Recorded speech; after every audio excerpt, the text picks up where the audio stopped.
The invitation is just to find a little bit of stillness, a little settling. We'll have a little meditation and see where that takes us.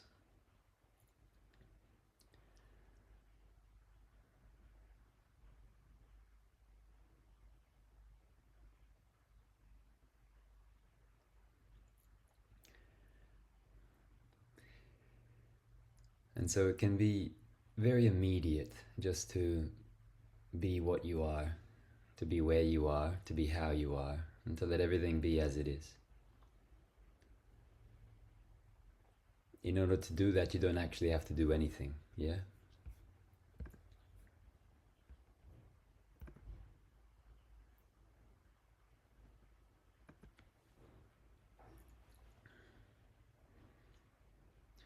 So consider that. To be what you are, to be where you are, to let everything be as it is. In the immediacy of that, there's nothing necessarily that you need to do. And just notice.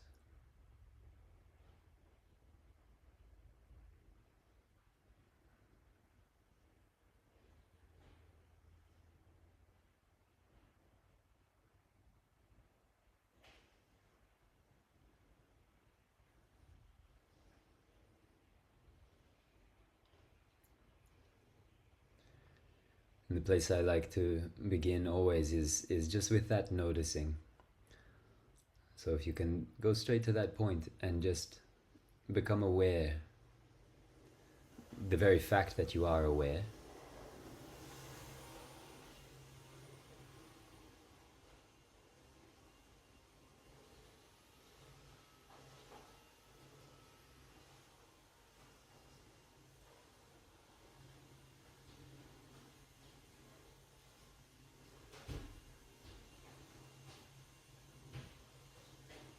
become aware of Haley's ferocious vacuuming in the next room. Maybe you can hear that.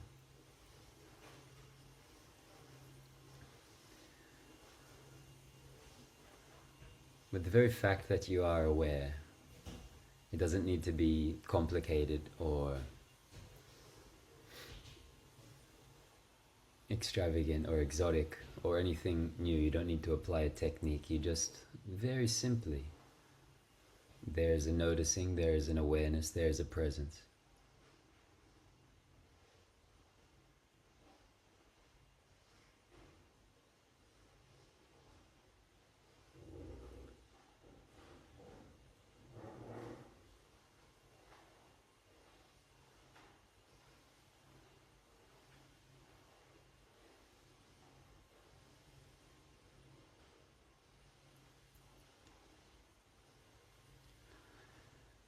So rather than using terms like meditation, I like to say just looking, with your eyes open or closed, just looking or just listening.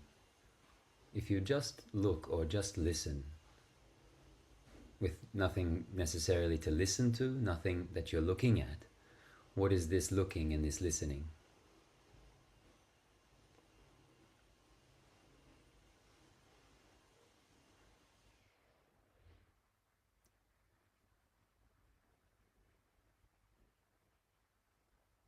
If I say, what is this looking and this listening?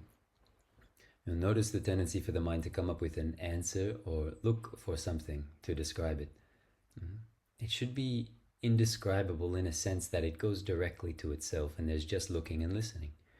You don't look for an answer outside of it, you just become it. You just notice it and rest in it.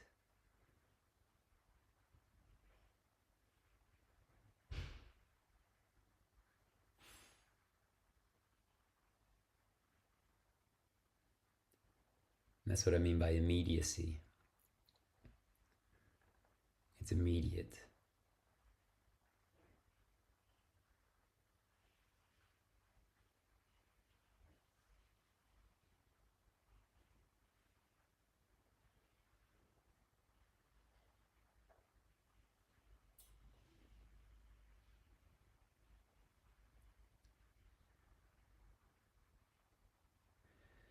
And if you notice this immediate looking and listening, this presence awareness, then naturally in itself it doesn't judge any situation.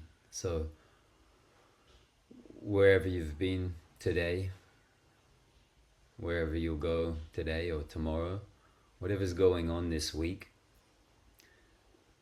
we can look and listen without the overlay of the judging or comparing mind, without analysis. And that's to say that you can hold it in a different way. And that's to say that this looking and this listening can pervade your whole body. And so take a moment just to notice and anchor yourself in your whole body and get a sense of the feeling tone or the quality of the body and the breath.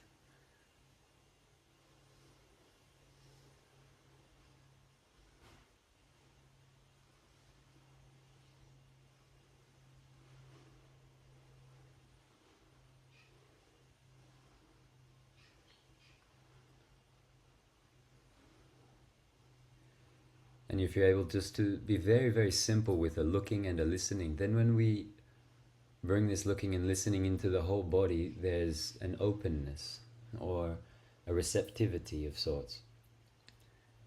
And that means that there's less resistance or less contraction in the mind and the body. See if you can even notice what the word openness points to on a very intimate level, on a very sensate level, like the little sensation in your hands. Can you feel openness there?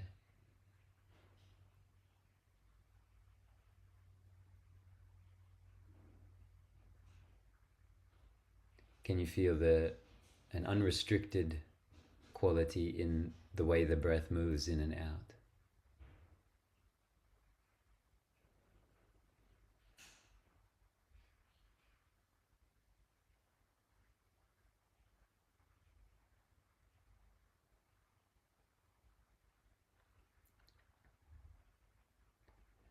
And something else we've been bringing into the calls lately as a really good reminder is that in this looking and listening, in this very simple presence awareness,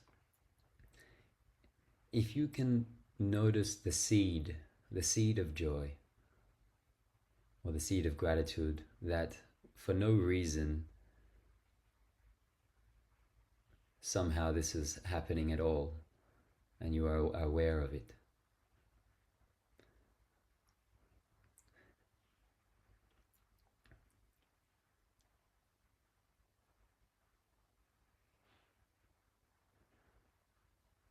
And sometimes it's a little shift, a very, very slight shift of the gear of the looking and listening toward holding it lightly.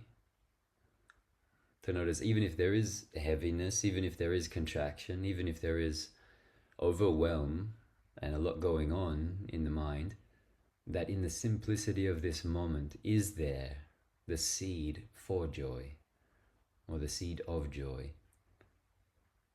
And is there a potential capability to have gratitude or gratefulness in your heart for the simplicity of just this presence, and despite whatever anything else looks like.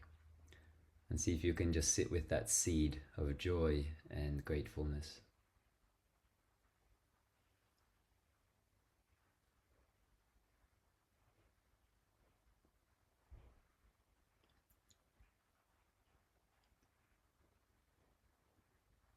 This seed, it kind of feels like a softening at the corners of the eyes.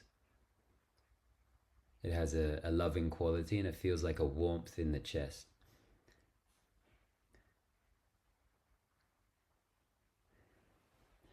And one of the quickest ways to understand this little sensation is to lift very slightly the corners of your lips.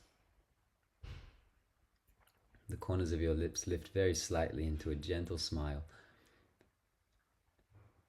And just even for the point of exploration and experimentation, see what happens inside if you make a physiological gesture on your face. See what happens to the mind, see what happens to the chest.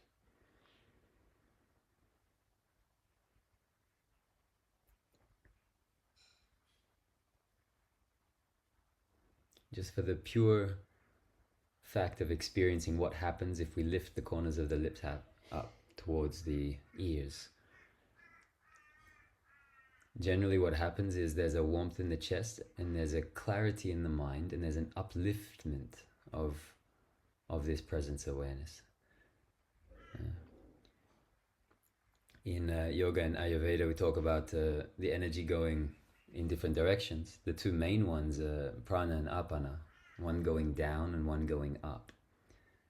And it's good to get a sense of this. Like you can feel your body, if you bring all of your weight down into your body and let your body sink and feel the weight, feel the heaviness going down to the ground. There's a downward motion. And then if you sit up a little bit taller and lift your crown of your head just slightly. Open the palms, feel the openness in the palms, feel the space at the chest, and you lift the corners of the lips just a little bit and feel the upward lifting energy.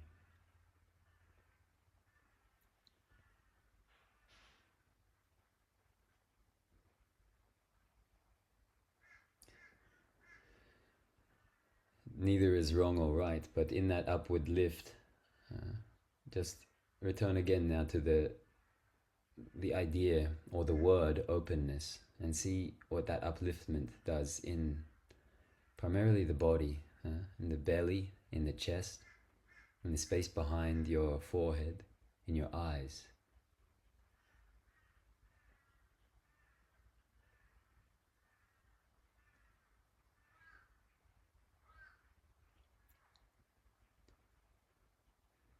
Now this quality of openness and relaxed effortlessness is really, really important, because when we are taken by discursive thinking, when we are taken by habitual patterns, we are taken. It's in this moment where we experience present sensation, we can have the awareness of what is happening as it's happening, and that's the place where reality is. And if we are taken by something else, we could call it a contraction. It's like this openness contracts, and it loses its sense of periphery. It loses its sense of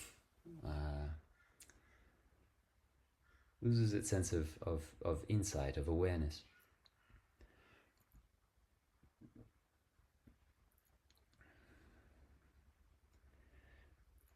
Another word to say that is, generally in our day-to-day habits and motives, we not only contract, but we grasp. It's like we cling and we grasp.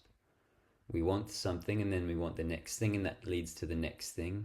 And we're constantly grasping at things until we are exhausted at the end of the day and go to bed and hopefully relax so much that we can become unbound and sleep deeply.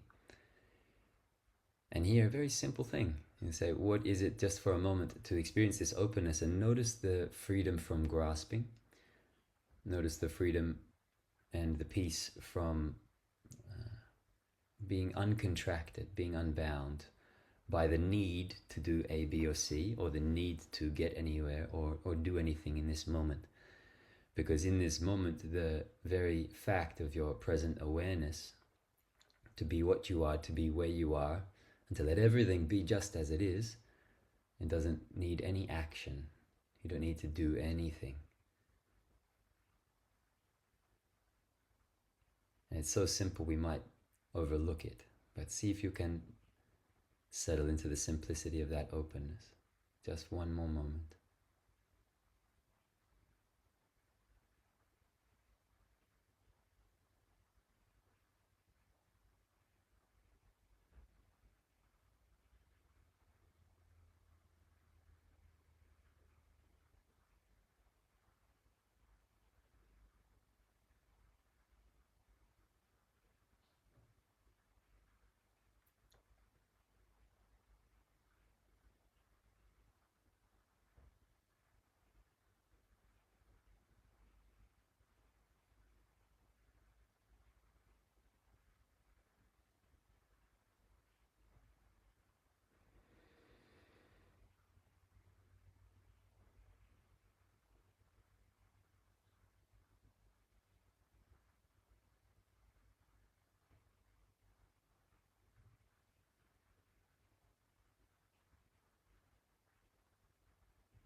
Okay, my friends. So feel free to stay in this place and continue with your meditation if you wish. And just notice for me it's about qualities. Perhaps 20 minutes ago when we started, there was a different quality that you came here with, that you noticed, and notice what is here now. Notice, the very fact of your presence awareness in this moment. And now if we look at that presence of awareness, I say it's about qualities, and we could give many qualities to this presence of awareness that you are. Like, the biggest questions we can ask, what am I? Who am I? And what is the nature of reality? What is the nature of myself? And we can come up with a lot of answers, a lot of ideas. But at the end of the day, they are just words and ideas. The only way to actually experience the nature of reality or what you are is by being it. And there's not a secondary notion there. You understand? There's not a concept overlaid on that is adequately put in words. And so words always fail it. I say it's about qualities because we could qualify it in many, many ways. We could quantify it in many ways. But ultimately, this very presence awareness that you essentially are, you can't quantify it. And it has no qualities. And we could say that its very essence is like stillness. It is like space. It is like silence. We could say it has a quality of knowing, quality of presence, quality of being, quality of openness, has a quality of ineffability. But all these words, we say that they're just pointers. They just point you in the direction where to go. I find that a really wonderful thing to consider. Even these beautiful words that we can use to try to define it. You could say, how do you define the undefinable? And the way to define the undefinable is just to be undefined yourself. If you become undefined, then you find what that is. And right there, isn't that interesting? The very experience at the heart and soul of your life, of your experience of reality, behind your body, before your mind, before your thoughts, before your name, before all of these things, the very fact of your awareness, the only thing that you can really be sure of, isn't it interesting that it has no definition? You can't really ascribe any quality or name to it. You can't find an end to it. You can't measure it. You can't look at its distance. You can't quantify it in any way. It's incalculable. It's immeasurable. And you just look inside. You look and you listen. And you look at that present awareness. And it is what is looking and listening. In the East they say it's without quality. Nirgun. And what is it to be without quality? Without a quality. It means that it's beyond all qualities.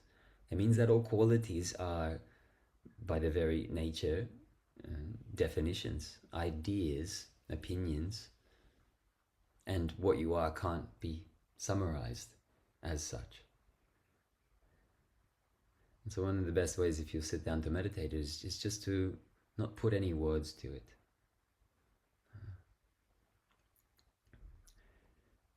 It's been said that one of the highest forms of teaching or realization is just silence.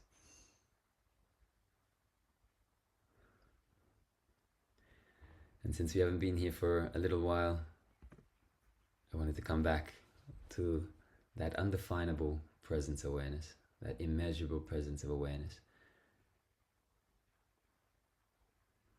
Because again, these are all words, but if you're really following where the words point to, then it's not saying anything else other than that is what you are.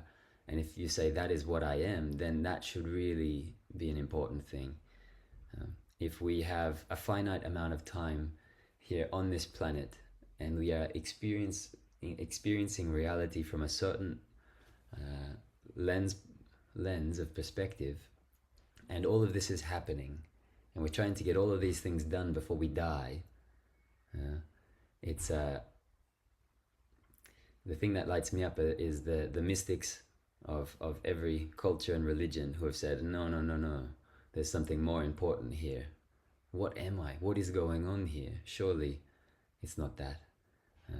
And we look at death and we look at birth, and it points to something else, and we could look everywhere looking for it, but the only way we can ever manage to get close to it is to look inside and see what we are. It's not to say, what is that like? What is that planet like? Science looks out at the world of things and tries to quantify things and measures things. And somewhere along the lines, because of that sort of materialistic outlook, we have a materialistic way of looking at the world in our modern age. But many modern philosophers say that this is very, very outdated. We can't look out at a material universe because we know that it's not really immaterial, and we know that pretty much everything that we see, feel, taste, touch, and hear is it's an inside job. Like when I see the wall or I see the ground, I'm not seeing the wall or the ground. I'm seeing the impression and the idea of the world or the ground in my mind. I live in a mental reality, and so I must look at my mind if I'm going to understand reality. I must look at myself if I'm going to understand reality. And if I look at what I am, I find that I'm not different than reality. And that's a really interesting thing. If reality is the totality of everything, it's an indivisible whole, then it doesn't exclude you. And this is one place where we often come astray with in the spiritual marketplace. There's so much paraphernalia and ideas and paths and techniques and methods. At the end of the day, the only thing it is what are you? And you look inside, and nothing can tell you what that is. It's not in a book, it's not in a teacher, it's not in India or Peru or anywhere like this. It's the matter-of-fact aspect of your essence that you can't put under a microscope, that you can't measure. So for me, this is of utmost importance. And we keep coming back here because it's the first step. There are many other steps, than to look out in the world and how to be in the world.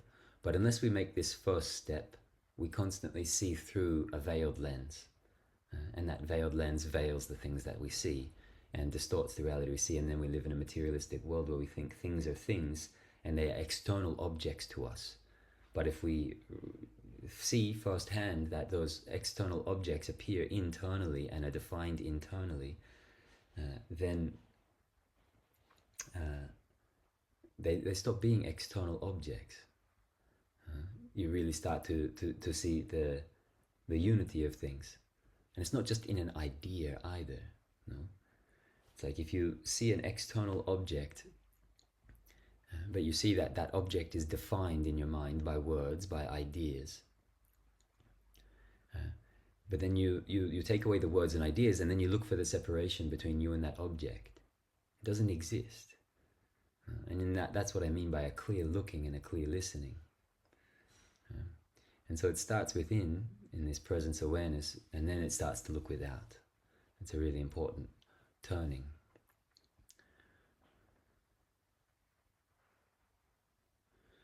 And so if it's to say that all of reality is one totality and that you're not left out of that, then the bigger thing to say is that you are reality. You're not other than reality.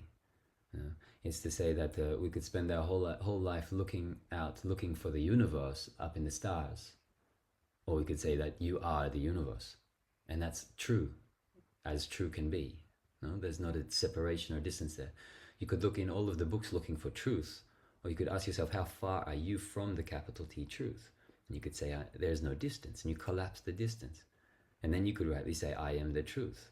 And maybe you don't want to go and say that at the top of a mountain. People 600 years ago were put to death for saying such things. These days we can come to these conclusions a little bit more relaxed. And then you could look out. You could look for God everywhere. But until you turn around and look inside and say, what am I? that quest to see the truth or reality or God, it will always lead you around in circles into objects. You understand?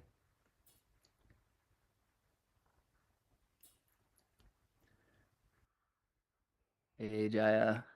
Hey, Trevor.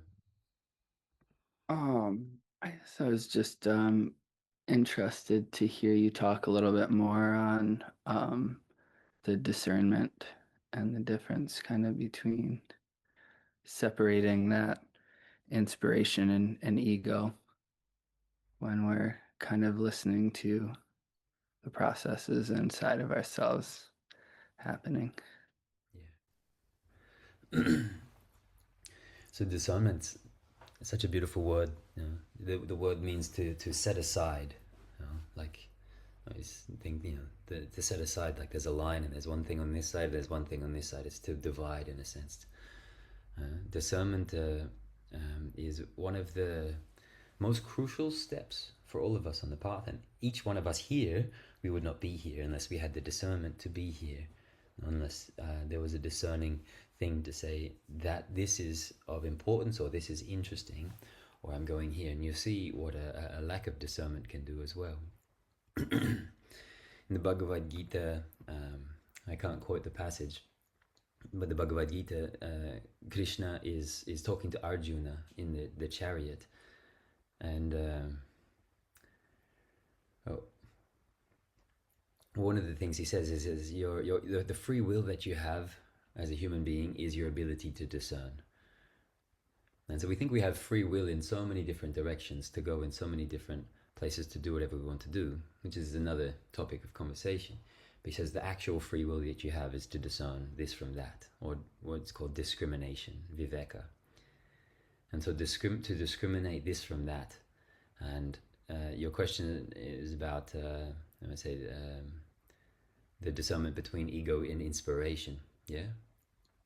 Or between the looking and the thoughts about looking. Right, Trevor?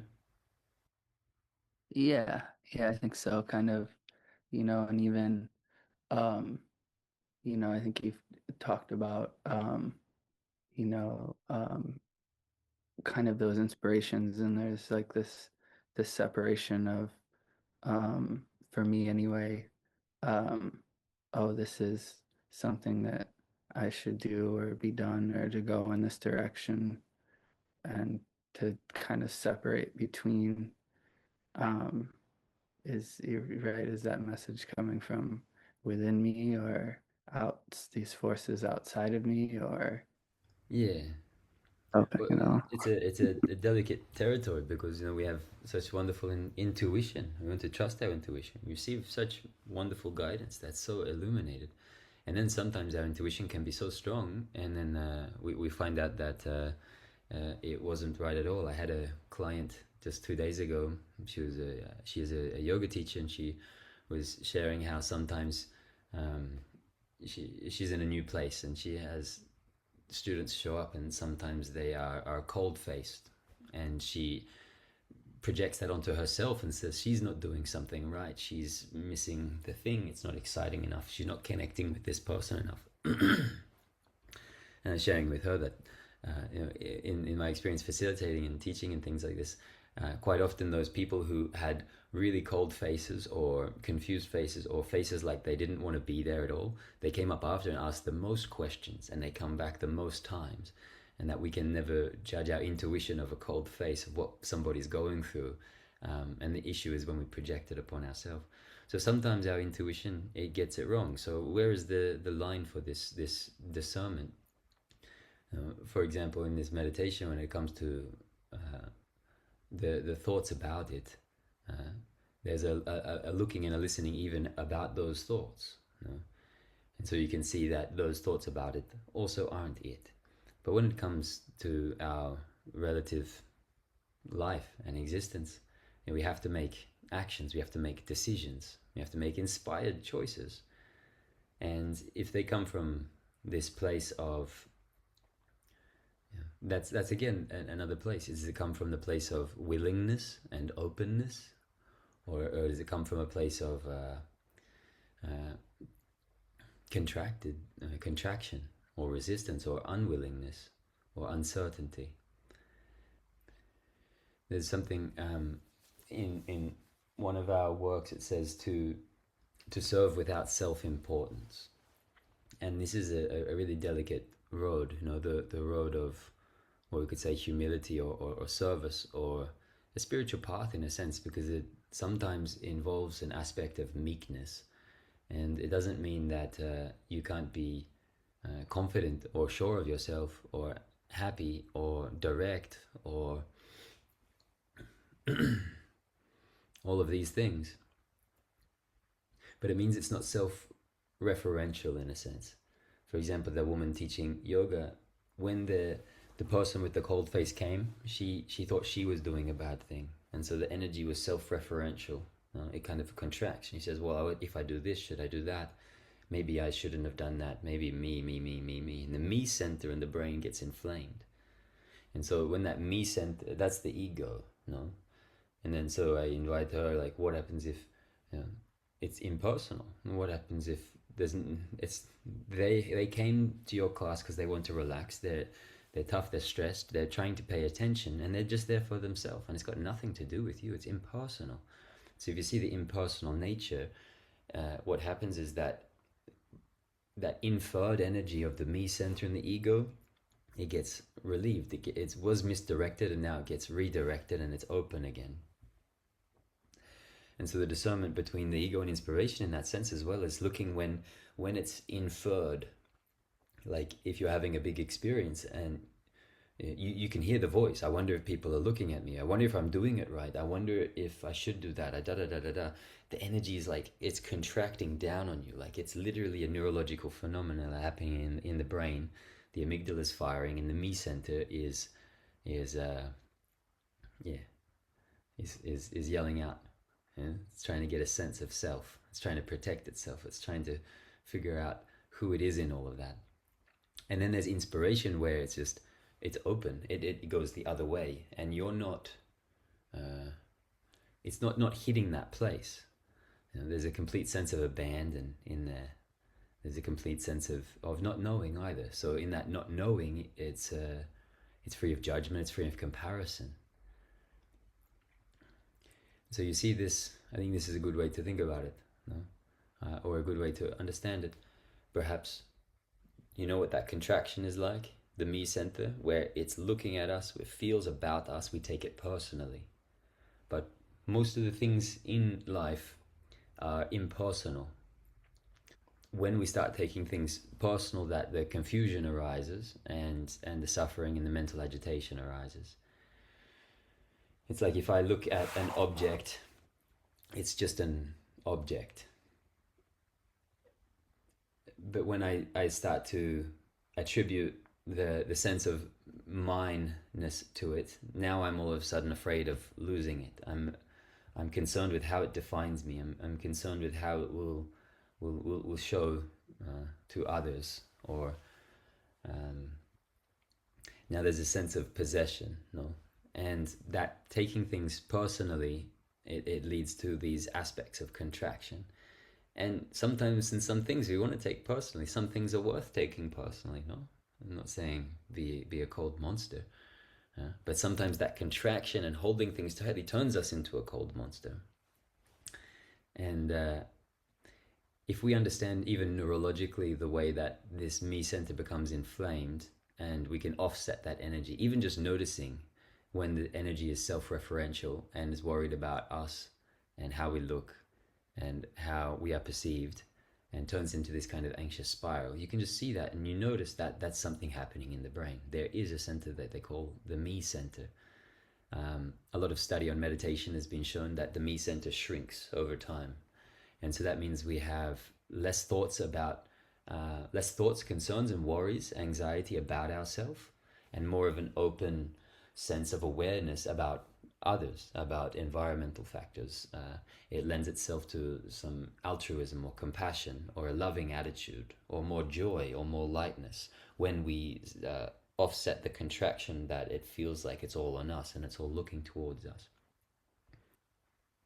And so discernment, if you can discern between the ego and inspiration, between when that energy is referencing itself and worried about itself, and when it's offset and open, can be like that.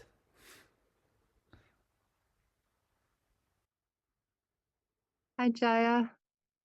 Hi. It's Jen. Hey, Jen. Hey, can you repeat what you said just then about discern between the ego and the um what I Inspiration. didn't even catch what the word you said.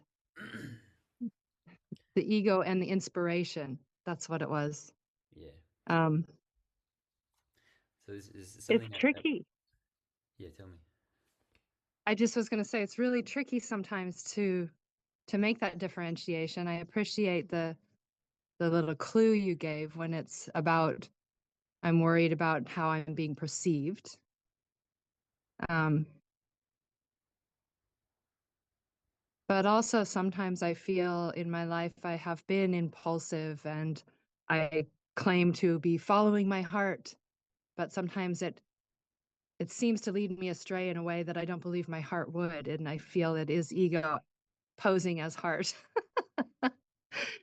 And so I'm just curious a little more about that, about how really to start to discern between those states and when to believe in a choice or in a practice or in a belief, even like, okay, I choose to believe this is true, but is it really? I always feel like I'm always in this state of on the fence. I don't know. And that can feel quite lost sometimes. I don't know. Can you speak a little more to that about Yeah. Well, how to know? I'd say come to peace with the not knowing, no? So you what wants to know? And what wants to know thinks that knowing will give it satisfaction. But it's actually the not knowing where there is peace. No? And it highlights the thing that is agitated by not knowing.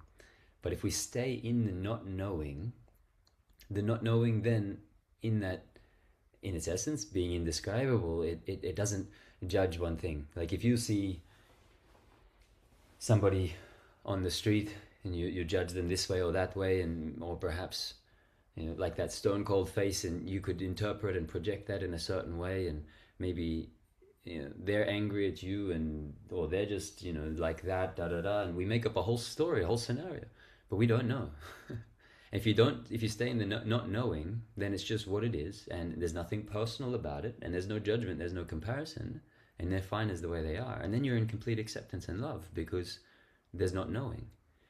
And yeah, so the tendency there in that sense, in order to know, is a type of grasping. And even you mentioned to choose a path or a belief, or especially like the spiritual marketplace is wide open, and I know many of us we have tendencies to seek, you sometimes because we're looking for something, sometimes because it lights us up and we just love the going to the marketplace. It doesn't have to be a negative thing either. But here, I really want to strengthen the not knowing. There's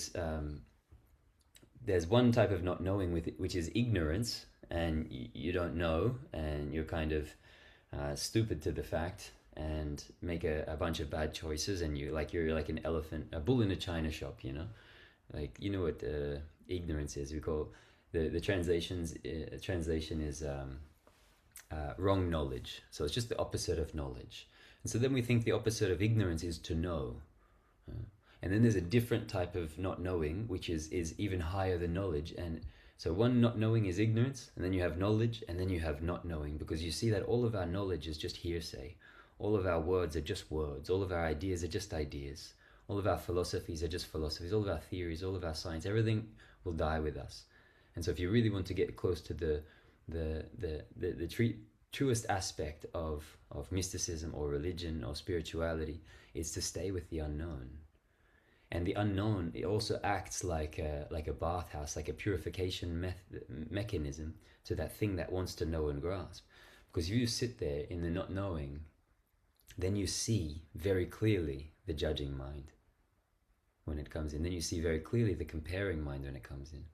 Then you see very clearly the sense of lack of self-worth when it comes in.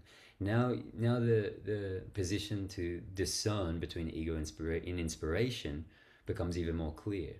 Because the sense of inspiration, it is also a not knowing. It's an unknown. It comes and then things become clear and then you move and act with that. But if you stay within that unknowing, you see the contracted place, you see the open place. But the not knowing, staying with the not knowing, is this the quality of openness? Thank you. Yes, I have found that there is sometimes for me um, something that occurs where it's about trusting the inspiration. Something happens where I think, yes, this is inspiration. This is right action. This is pure. And then, or whatever the word, fill in the blank, this is it. And then I doubt, or I think, oh, maybe not.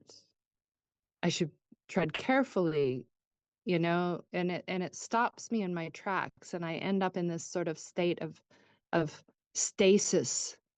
It's like yeah, it's doubt, the arising doubt that I know the difference between inspiration and ego, and then I get stuck there.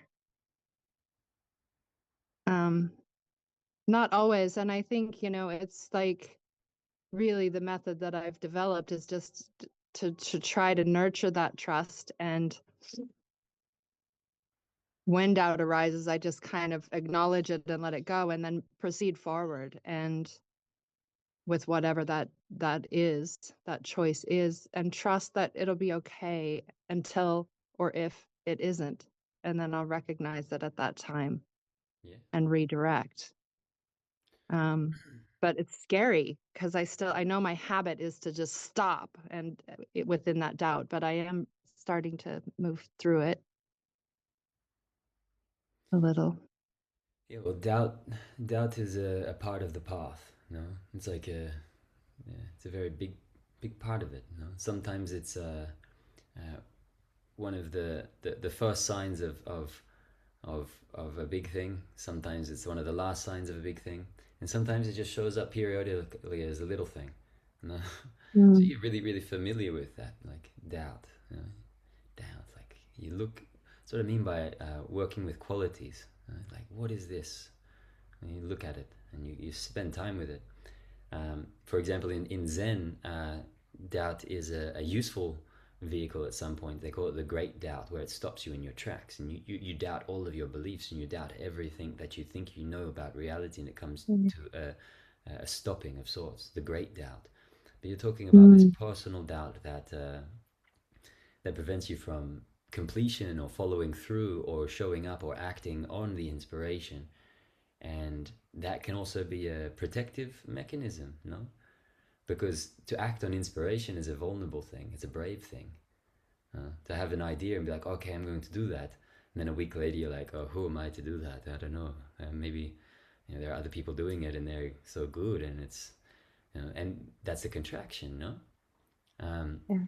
So what I want to say is the sense of, first of all, recognizing the doubt, working with trust as well. Trust, like you said, that is also another the quality of this openness. There's a trust. Trust means surrender. It means not knowing. Trust means letting go, actually. Trust is the not knowing again. So to be in trust is to be in the not knowing. To be in trust in the not knowing is to be in the surrender. And to do that, to lighten the mood, it's a state of innocence. And then what I feel from you, Jenny Joy, is to trust that state of innocence and see the doubt and be like a child and be like, well, if I make some mistakes, great. Because what's important for you? What's valuable for you? No? Is it to, and it's fine to get stuck and have periods and days and weeks where you're just like, I don't know. And I don't know if I should do that. And if those kind of stopping contractions happen, that's fine. But then if you come into that state of surrendered, not knowing innocence and trust, then it's like, well, but what's important for me is that I'm a lifelong learner. I'm never going to stop learning. I'm always going to be interested in things. I'm always going to have new hobbies. I'm going to take up things. I'm going to pick up an instrument. I'm going to learn to paint. I'm going to learn to draw. I'm going to start a business, whatever it is. And you're just a child, you know? And then if you make mistakes, great, learn from them. If, you know, halfway through it doesn't seem like the right thing, fine. But if you notice a pattern that you're constantly picking things up and putting them down, be like, okay, well, what can I pick up and sit with for long enough that I can really get the juice out of? Because if I keep picking oranges from the tree and just taking off the skin, I'm not going to get any juice. I got to get further than the skin. Kind of like that, yeah. Thank you. I've been eating a lot of oranges lately. They're delicious right now. I know we got lots in the tree.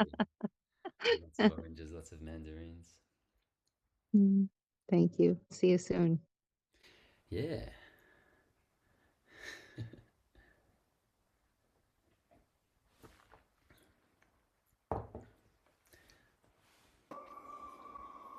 Larissa, I was wondering if you're going to talk. I'm curious. You know, hi Trevor and Teo.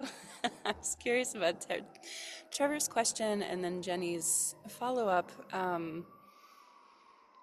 Like I've really been experiencing a deep peace, and it's something that I've known in the past, but now it's much broader and more stable. And this, trusting intuition, trusting like, oh, I see ego. I see clarity and confidence and curiosity so much more easily. Seeing where, oh, that's ego and that's okay, and I can tend to that, and I can be really tender with that part of myself.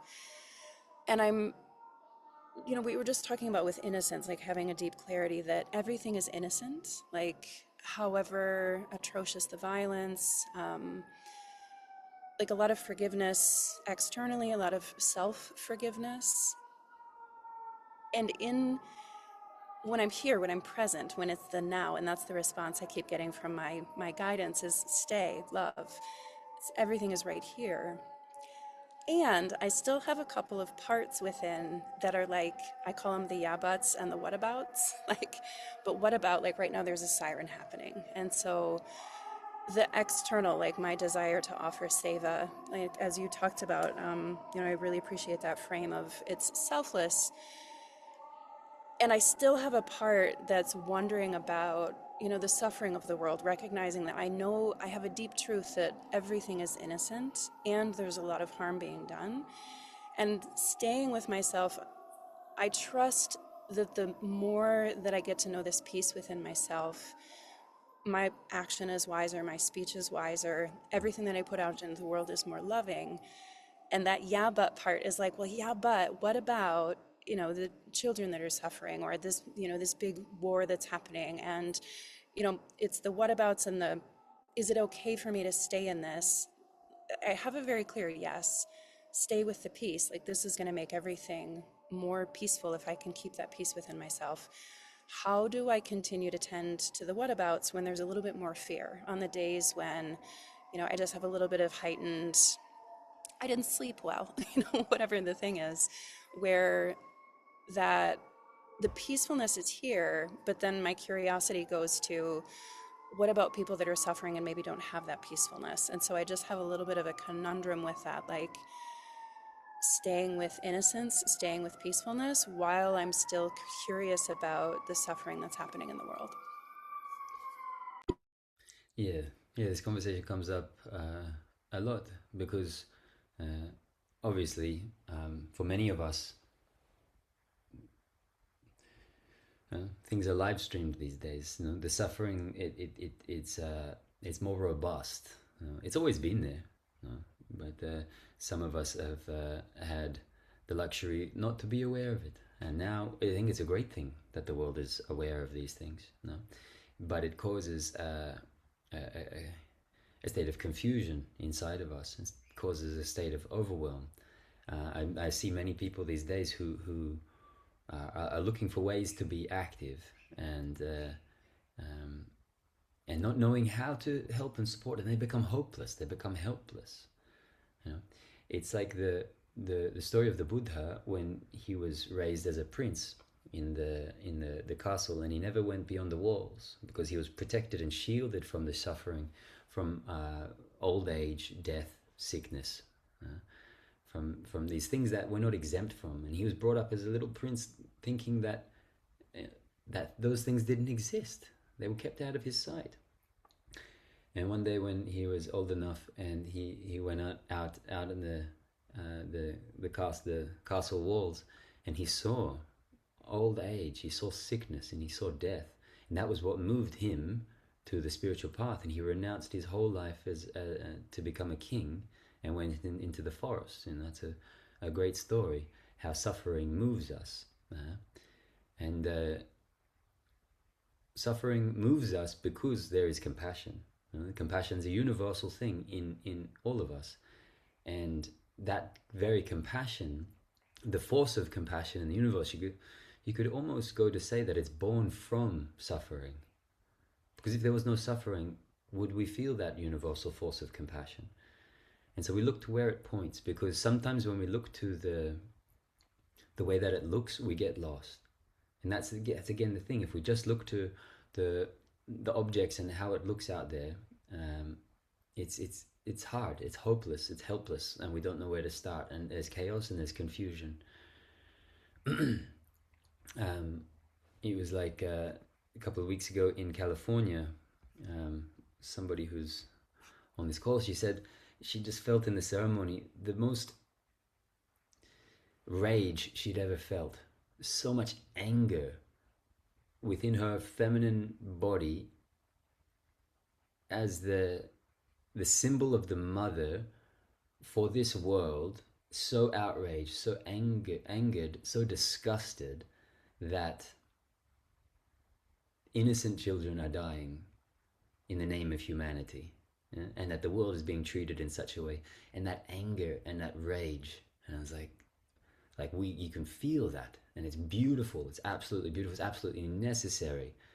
And it's beautiful also to see that anger and rage can be born from love, can be born from compassion. In the same way, grief and sorrow and all of these things can come from the very suffering. Because in some ways, everything here will one day be ash or will be dust. Everything. And that gives you also a perspective as well to take things impersonally. Buddha taught to be dispassionate. In the Yoga Sutras, in many of the Yoga texts, they speak to be dispassionate, not to be passionate about life, but to find a dispassion. That means like that we're not devoid of suffering, but we're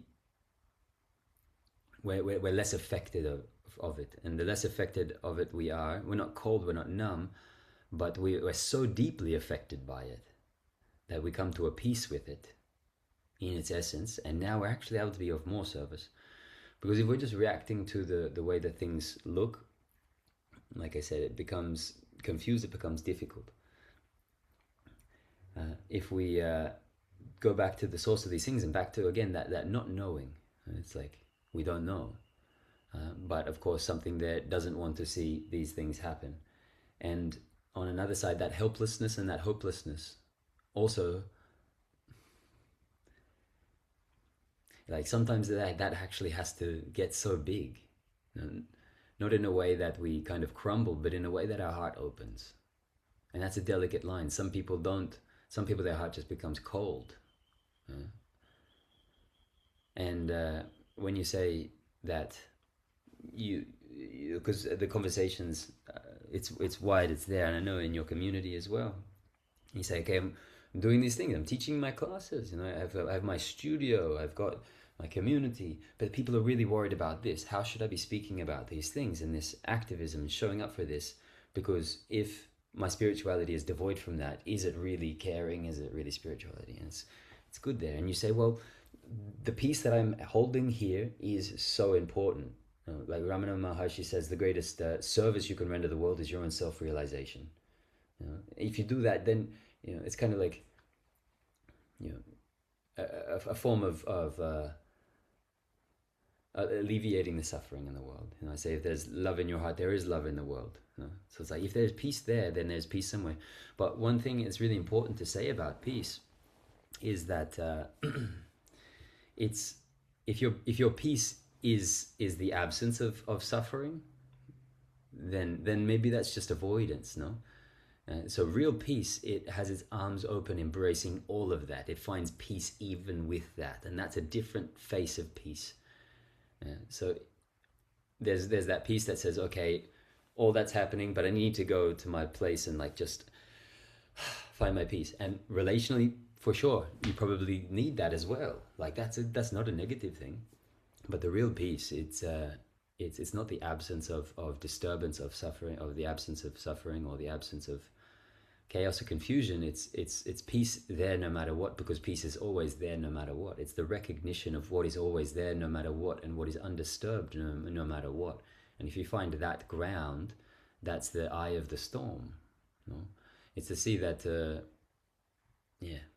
in the dream of things, there's all sorts of winds and all sorts of chaos and all sorts of energies, and we don't know. Perhaps we want to know, perhaps we want to jump to conclusions, but just as we saw earlier, that staying in the not knowing is a place of openness, and a place that doesn't corrode our heart. And I say to that, there's nothing worth closing your heart over. And we can either look at these things like there's certainly a lot going on in the world. There's certainly a lot to be heartbroken about. And so you can be heartbroken about the world and those things, and your hopelessness and your helplessness, and your willingness and want and desire to serve and to act, and still find your peace. And another tail end of that is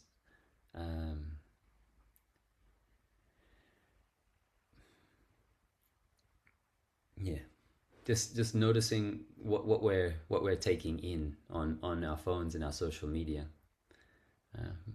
For example, Haley has no idea what's going on. She doesn't have social media. Like, I haven't been using social media much, or looking at the phone, and it's surprising. Where was it? Maybe it was on the last call or somewhere recently. I shared this story of could have been in Michigan, of the monk who leads 3-year retreats. And he was leading a group of students in a 3-year retreat over just as the pandemic happened. And he says how wonderful those monks in 3-year silent retreat. For us, the world has ended 1,000 times. We've suffered so much. We've been on lockdown. We've been watching the news. We've been doing this. We've been doing this, paranoid about everything, worried about everything, trying to find the most update source of information everywhere.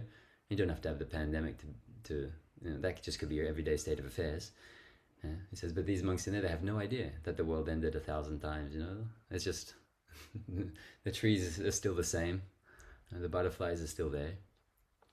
And so what we are paying attention to, and what we are guarding our minds with, our eyes and our ears with, is also very important. Like what we are feeding, what we are being fed,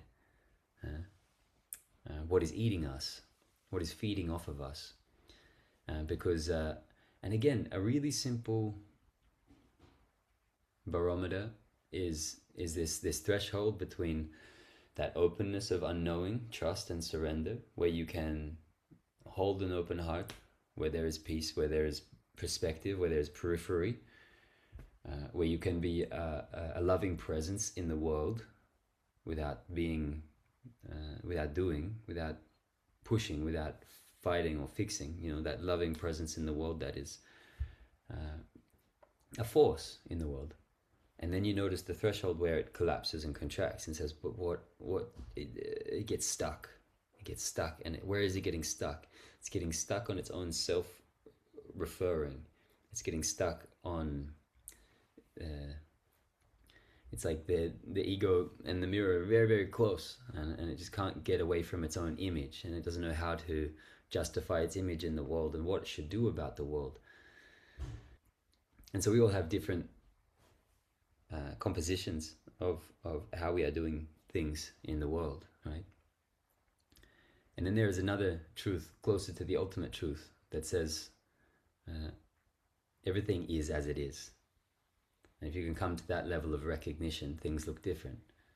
And there's another truth close to the ultimate truth that says right and wrong are only conceptions. There's just one display of everything moving. And there's another thing we could say, that empires arise and fall all of the time. There's another truth that says that the world won't last forever. There's another truth that says the world is just a concept in your mind. Reality is different than the world. Yeah. And so we come back to that not knowing mind. But that peace, saying it's not devoid of disturbance and chaos and confusion, that the peace is there still. It's and saying that the heart doesn't need to close is saying that you don't need to deny the hopelessness, the helplessness, the pain, the anguish, the grief, the suffering. You let these things move through you, over you, and clean you and cleanse you. You let them move.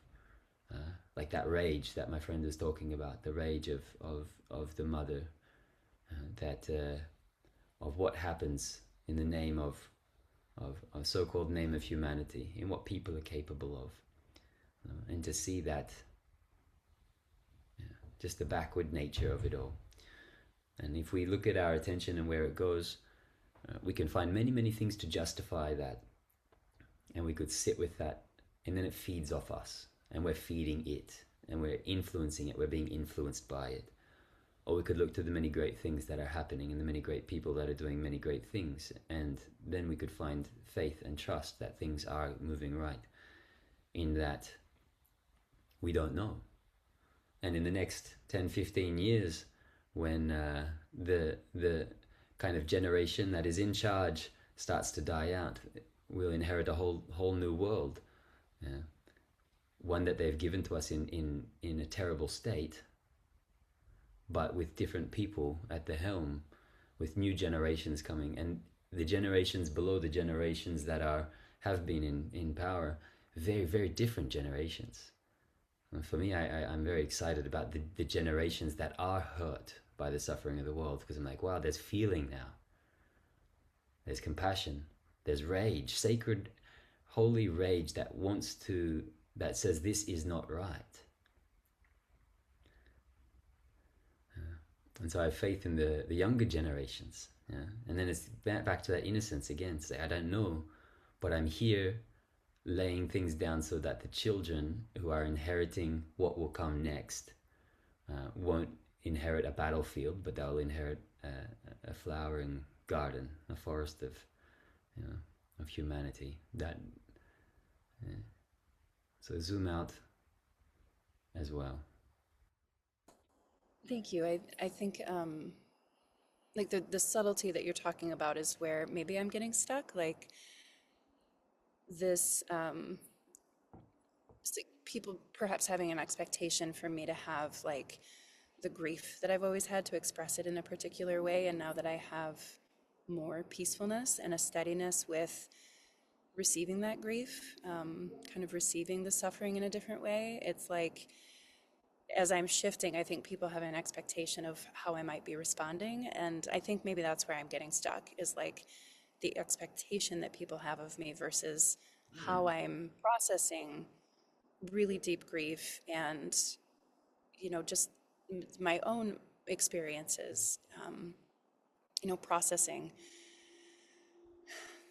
Yeah, I think there's a lot in there, and I appreciate what you've said. It gives me a lot to sit with, of where I have a knowing and a deep trust and a deep clarity, and then I'm getting stuck with maybe what people expect of me versus how I'm responding now with more steadiness and more stability. So I appreciate the frame and the many offerings in there. The good news from that, if you're at peace with your peace and you're worried about how that is perceived, the good news is that how it's perceived is none of your business.